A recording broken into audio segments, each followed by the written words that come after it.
Disclaimer, I am not a medical professional. I have no medical training whatsoever. I'm a patient. This video is for entertainment purposes only. This is my story. You must clear any suggestion in this video with your medical providers, your doctors, your surgeons. You have to go through them for everything. Every human body's different. Every hysterectomy case is different. So while I have tips and suggestions, don't just use them willy-nilly. Get permission. I am not responsible for anything you do, anything that happens to you. You and your doctors decide what's best for you. And I wish you a safe, uncomplicated hysterectomy and an easy recovery. My tips to follow. Hopefully they'll give you some ideas. Hopefully they'll help you. I didn't go online too much beforehand, so I didn't have everything I needed, and I hope you will. Good luck.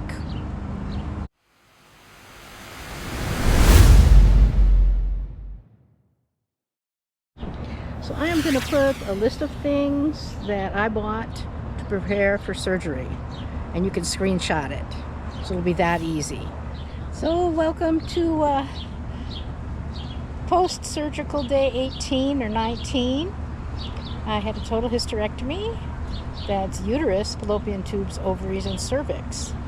That means I have something called a vaginal cuff, where the vagina was sewed back together with barbed loop stitches. Sound fun?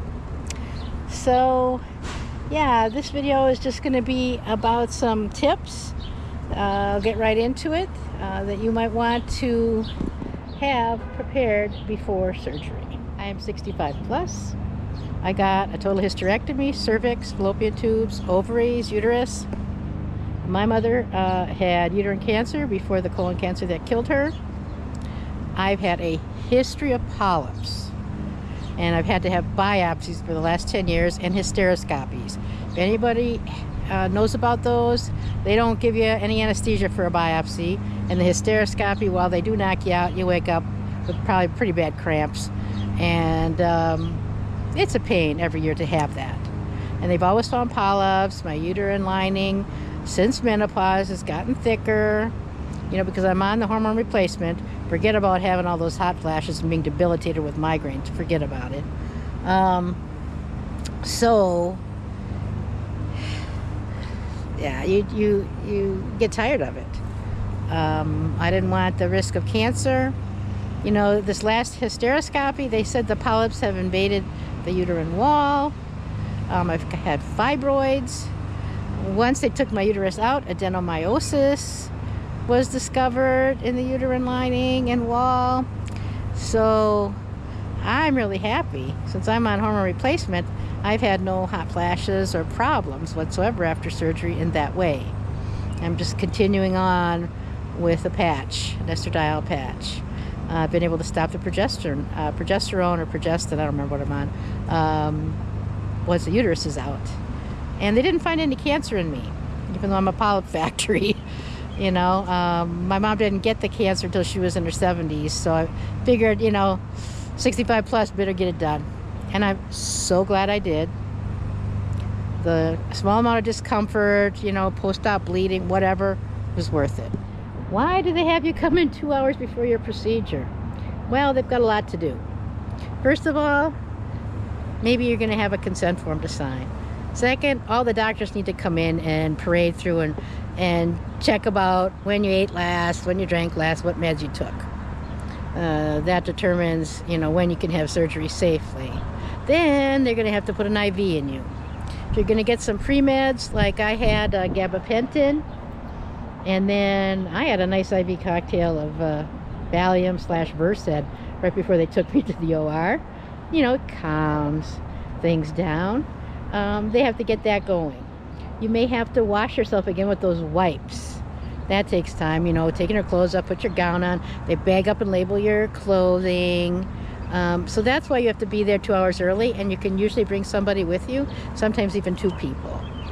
At my hospital, once they take me away to surgery, there's a screen with my first name and last initial, and it'll light up different colors, like I'm in the procedure, I'm doing well, I'm in recovery, I'm in the recovery room, step up to the counter, you can go visit your person. So it just depends on your hospital and how they do it. And oh, dig my shirt? Yeah, I survived the organ harvest. You can too. So there are different types of hysterectomies. There's one where they just take part of your uterus. That's it. There's one where they take your whole uterus. There's one where they take your uterus and your cervix. There's one where they also take your fallopian tubes. And then there's one where they take everything. Your ovaries, fallopian tubes, etc. This depends on your medical history and your age, and that should be discussed with your physician. So I had a robotic assisted laparoscopic total hysterectomy, the DaVinci robot. So I have 4 ports inserted into my abdomen, tiny little 8mm incisions, and then my uterus was pulled out through my vagina. So I joke and say I gave birth to my own uterus. It caused some tearing in my vagina and the opening that they had to stitch up. I didn't really feel that. You know, I was unconscious. So one cool thing is when they do your surgery, they put your head down and your feet way up. It's called the Trendelenburg position. And that stretched my bad back out, and it's feeling great since. Who knew? I had my procedure June 15th, 2026. And when I came home, it was so nice and cool in the 60s Fahrenheit that I could have my window open for the first 2 weeks. And then the heat dome came. It was horrifying. But that helped not stress my system. Definitely get into the AC, have a fan or two. You know, stay cool. Don't let your body overwork itself. You're going to be really tired, you know, from doing just virtually nothing, like exhausted tired. Your body's been through major abdominal surgery, so rest. Prioritize yourself for once. You know, take care of yourself, hydrate, eat smaller, lighter meals, keep on top of the pain. Okay, I'm gonna look at my list here in the morning for your arrival for surgery or whatever time. They're gonna have a cutoff time the night before for drinking and eating. I had Ensure pre-op drink at 9 p.m. and then again at 3 a.m. I was supposed to be at the hospital by 5:30 a.m., so 2 hours before your arrival time they wanted me to drink that. Helps keep blood sugar stable even though I'm not diabetic, and it's supposed to help with recovery. You want to bring your ID, your insurance cards, 1 credit card in case you want to purchase your medications at the hospital pharmacy, like your after surgery pain meds or anti-nauseants. I did take my phone and charger with me. My doc said she was keeping me overnight, like 24 hours, just under 24 hours for observation due to some other medical conditions I have. And that really helped, that rest and care. If you can get it covered, do it. At least 24 hours if you can. You know, I mean, my surgery was uncomplicated. If you have something more serious or a history of surgeries in your abdomen, they should definitely keep you. So ask about it.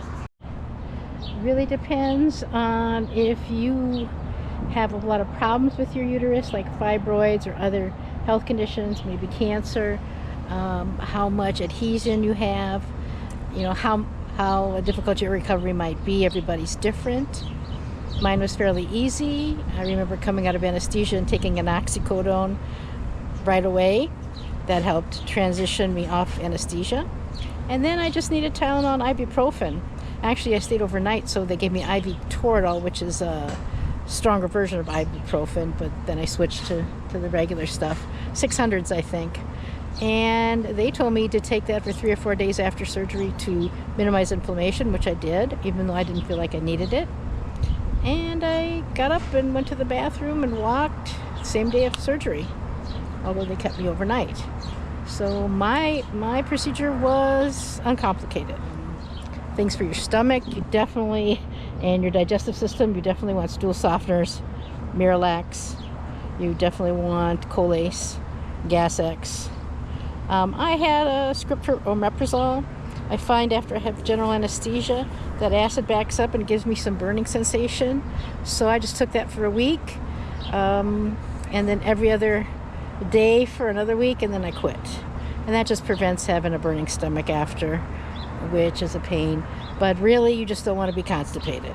So you want to maybe start those stool softeners maybe a week before, just to see how your body reacts, and so you know what dosage you're going to need. And I eventually just transitioned to prune juice. Really, the first bowel movement takes about 4 days to happen for most people, and it's kind of upsetting because you feel really crummy in your stomach area until that happens. And after that, you feel relieved. It hurts a lot to go to the bathroom at first, so I definitely would get some Vaseline, or if you want to spend a little extra money, Aquaphor, and put that in your bum. Not only lubricates, but it soothes the skin from irritation, especially if you kind of overestimate the Mirilax or something and get diarrhea. That's really, problematic.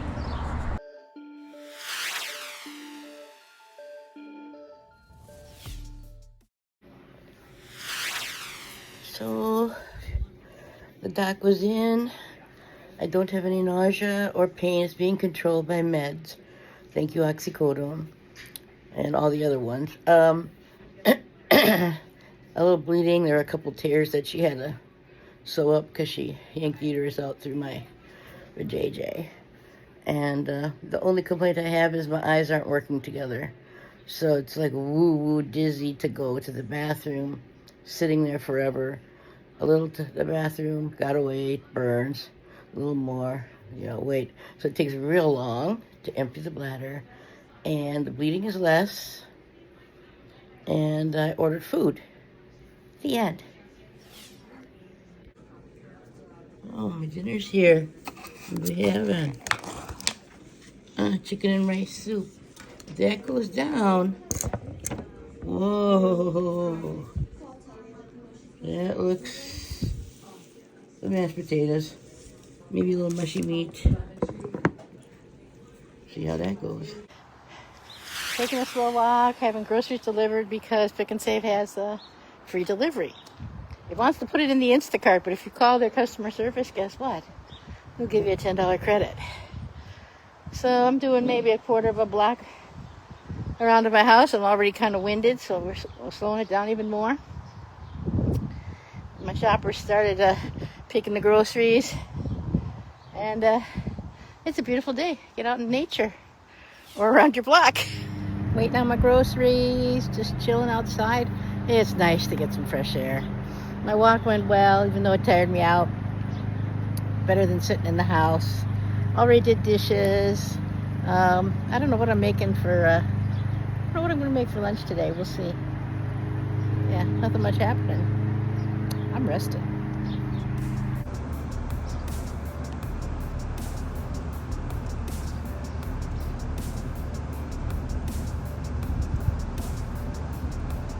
Yeah, I'm a human. You come by. I'm not gonna chase you or nothing. Come on down. I like to eat the clover in my yard because it's never been sprayed. You come, bunny. We good. Hey, I made it a couple of blocks to a park near my house today, and my brother's over talking to Dad. They're doing iPad church for Father's Day, so if I shouldn't be able to walk home, I could call for a ride, but it's only 2 blocks from my house, so I'm getting some fresh air. I'm winded, but 2 blocks is nothing. I'm feeling lots better. It's cool and shady. Get outside. Give your dad a hug. If you're going to have your ovaries removed and you're a young person, definitely talk about hormone replacement therapy, estradiol patches, bioidentical, and maybe get on that ahead of time to prevent that shocking transition to menopause. I'm 65 plus. I was through that, so I had everything out. I was already on hormone replacement for like 9 years, and so I had no issues with any kind of mood changes, bloating, hot flashes, none of that, because it's already controlled. I recommend you get that under control before you go under and have surprises later. That'll make your transition smooth. And you are talking to your anesthesiology team before surgery. make sure they control your nausea. Make sure they give you something not only for pain after your surgery, but for anti-nausea to take home with you. Both those things will help, make you taking in fluids and snacks easier. Wedge pillow and abdominal comfort pillow. You want both. The wedge pillow so you can kind of prop yourself up in bed and take it easy. The abdominal pillow, they have special hysterectomy pillows on Amazon. Sorry about the insect there.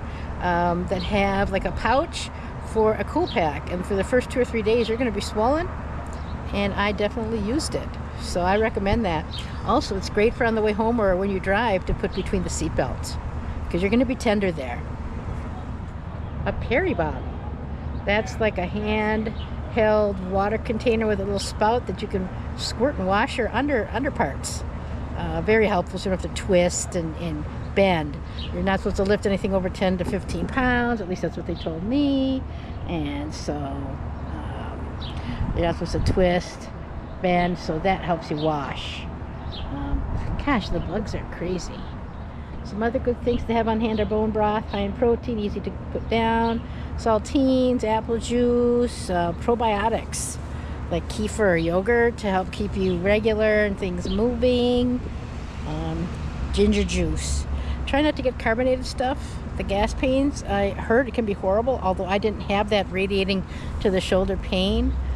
They do have meds for that, but I didn't have that. Remember your hysterectomy pillow for the ride home. Okay, wear comfy baggy clothes. I really like picking up your meds right there if you can. That's really the best deal. I had to use chlorhexidine wipes the night before at home and then at the hospital, and there's instructions how to do that. Basically just to make this whole area clean and wash and stuff. They'll give you all that stuff printed out. You don't have to worry about that. I didn't buy this. Some people use something called a squatty potty to help go to the bathroom. I just put my feet up on the clothes hamper, and that helps kind of move stuff because you're not supposed to strain. So yeah, I mean, just eat easy food so you don't get nauseous, easy to digest, and drink lots and lots and lots of water and walking. If your doctor says it's okay, which mine did. I was walking the next day. My brother came for 2 mornings to feed my dad that has dementia and give him his meds, and I have a couple pets. But after that, I didn't need him. And I did laundry up and down stairs, just lighter load. And within the first 7 to 10 days I was driving. I could have driven earlier since I didn't take any oxy or narcotics at home. But I was just taking it easy, resting, walking around the neighborhood, stuff like that.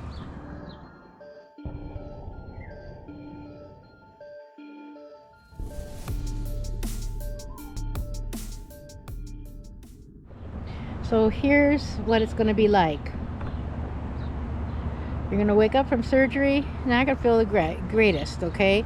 But hopefully they'll give you some ketamine or something. You're not going to remember much about it. I don't. My surgery was at 7:30 in the morning. First memories I have are about 1 o'clock when the nurse had her hand out and said, here, do you want this or this? And it was oxycodone or I don't know what, Tylenol or something. And I'm like, what do you think? And she kind of went like this, and I took the oxy. And it made my eyes not work together. I was so dizzy. I really didn't like it. But it knocked me on my can for pain. There was no pain. I believe I napped until my surgeon came in around 3:30 and told me what went on, that it was uncomplicated, that I had a vaginal tear that she stitched up, and yada, yada, yada. So I remembered that. My brother was supposedly there. Don't recall. And by this time, the nurses woke me up to take meds. So I was taking Tylenol every 6 hours and getting a shot in my IV of Toradol, which is like ibuprofen on steroids. I recommend that. And when I got home, I just took the ibuprofen. They gave me 600s with Tylenol for 3 or 4 days, because that's what they said. Okay, so that's day 1. They start me on like apple juice, water, crackers. I progressed to chicken rice soup.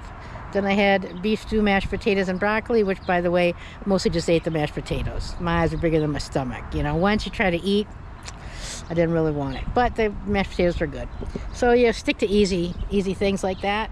So because my brother was coming and he has a key to my house, the day after surgery and the day after that, I could sleep in, which I loved. I would take pain meds whenever I needed them, you know, around the clock, and I slept. And I got up when I wanted, and I knew my dad and my pets would be taken care of. And after that, then I set the alarm and did my life. I would say those first 4 days, you know, keep taking those pain meds. You're going to feel real tight in your stomach area, real sore. Your laparoscopic incisions are going to look red and bruised all around them. I had glue, no stitches, so that just falls off in 2 weeks, or you can pick it off at the 2-week mark. Those first 4 days, I would say you'd have discomfort. The main thing is you can't go to the bathroom, number 2, and that feels yucky. And you can kind of feel a lot of pain when stuff is moving through your intestines while they're waking up during that time. And any gas, it's sharp. So nothing really helps with that. You can take the Gas X, but they're filling your whole abdomen with CO2, and I don't know if, you know, Gas X going through your intestines is going to do anything for you on that. So during those first 4 days, I was up walking a little bit, maybe around the house every couple hours. I took one trip out to the garbage cans, got some fresh air. Towards the first week, by that time, I was walking to a park a couple blocks from my house and back. One day it was fine. The next day I was too like slammed. I just couldn't, too tired. So that tiredness, it just hits you like a clamp. So I was doing more like that. Towards the second week, I started to drive just to get a few groceries, nothing heavy, and eventually to my 2-week follow-up appointment. All good. I have a 6-week follow-up appointment, which I haven't had yet. That's where they're going to actually do the physical exam. Basically, at the 2-week appointment, they just check your incisions and ask you a bunch of questions about how you're doing. I pretty much felt better every day, punctuated by having to use the restroom and not feeling good doing that. I never had trouble urinating. I did it about 5 times when I was overnight. I got up to about 3 laps around the ward, starting with one with my kind of cross-eyed, dizzy, oxy brain, and then getting better and better as that wore off, and I just had anti-inflammatories. So yeah, and they gave me 2 different medications for anti-nausea, and then I never took that. For the first week, like I said, I took Omeprazole. For whatever reason, you know, when they tip you back like that and your body relaxes, your stomach acid backs up and burns that, and it's real sensitive. So I highly recommend getting some type of proton pump inhibitor if you can take it, you know, to let that heal. I never had to deal with it in that case. So my eating habits are weird. I get really, really hungry. I eat one kind of big, oh, someone's mowing. Lovely. It's the 4th of July weekend. Everybody's home. What was I saying? Yeah, I've got the sister brain. I have no idea what I was saying. I literally had to watch that last clip back to tell me I was talking about my eating habits. And yeah, so just go with what your body tells you. I would wake up, maybe I'd have a protein shake one morning. Next morning I didn't want anything except water. And one morning I just ate raspberries, and then I would have like a hot meal. So sometimes I just wanted to gorge on pasta. Oh man. And other times just give me a little tin of salmon, something healthy, and a salad. So I don't know if I've been eating 3 meals regular. You probably should. You probably eat 5 meals, like small, but I haven't. I don't know, I lost a couple pounds. It is what it is. You know, medications and laying around, yeah, it does what it does. So hopefully that'll get more regular soon.